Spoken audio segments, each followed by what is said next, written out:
Hello प्यारे साथियों। तो आज हम इस वीडियो के अंदर आंखें चार होना मुहावरे के अर्थ और इसके वाक्य में प्रयोग के अलावा इस मुहावरे को पूरी तरह से समझाने और समझने के बारे में विस्तार से जानेंगे कि इसके वाक्य में प्रयोग क्या क्या होते हैं और इसका सही अर्थ क्या होता है।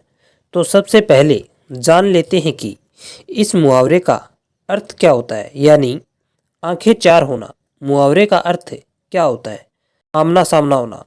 दोस्तों, अगर आप किसी के सामने आ जाते हैं तो आंखें चार हो जाती है, यानी दो उसकी जिसके आप सामने आते हैं और दो आपकी, तो कुल मिलाकर आंखें चार हो जाती है, जिसका अर्थ होता है आमने सामने होना।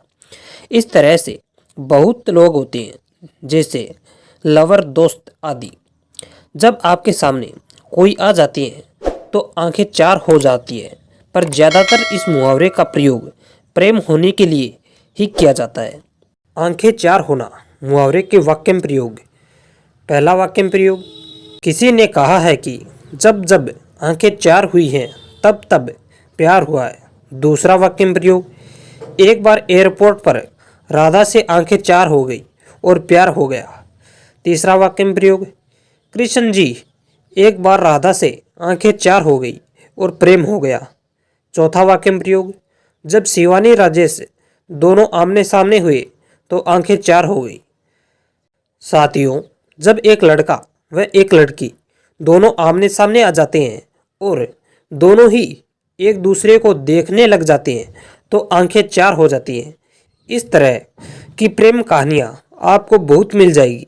एक बार प्रेम हो जाने के बाद में वे एक दूसरे से वापस मिलने के बारे में सोचने लग जाते हैं। जिस तरह से राधा व श्याम जब दोनों आमने सामने आए तो उन दोनों को प्रेम हो गया, उसी तरह से आमने सामने आने से होता है। आमने सामने जरूरी नहीं कि किसी अच्छी जगह पर ही आया जाए, कहीं पर भी आ सकते हैं, जैसे रेलवे स्टेशन, कॉलेज आदि स्थानों पर। जब दोनों की नज़रें एक दूसरे में खो जाती हैं तब प्रेम हो जाता है। उन्हें देखने में ऐसा लगता है कि इसे मैंने पहले ही कहीं पर देख लिया है, इसका मेरा साथ कोई न कोई रिश्ता है, तभी तो मुझे ऐसा लग रहा है। जब तक उन्हें नहीं पता चलता कि यह कौन है, यह क्या है, तब तक उन्हें चैन नहीं मिलता। इस तरह के लोग बहुत हैं जो आपको कहीं पर भी मिल सकते हैं। जब वे आमने सामने आते हैं तो उन्हें और कोई नहीं दिखता कि आसपास कौन है और हमें देख रहा है। वे बाद में ना चाहते हुए भी मिल सकते हैं।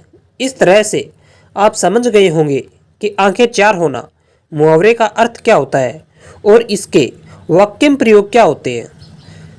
इसी तरह से अगर आपको मुहावरों के बारे में और अधिक जानकारी चाहिए तो आप हमारे चैनल को सब्सक्राइब करें, क्योंकि आपको इस चैनल पर अनंत तरह के मुहावरे देखने को मिलेंगे, जो न कि किताबी पन्नों में रहते हैं बल्कि विभिन्न परीक्षाओं के अंदर भी पूछने को मिलते हैं।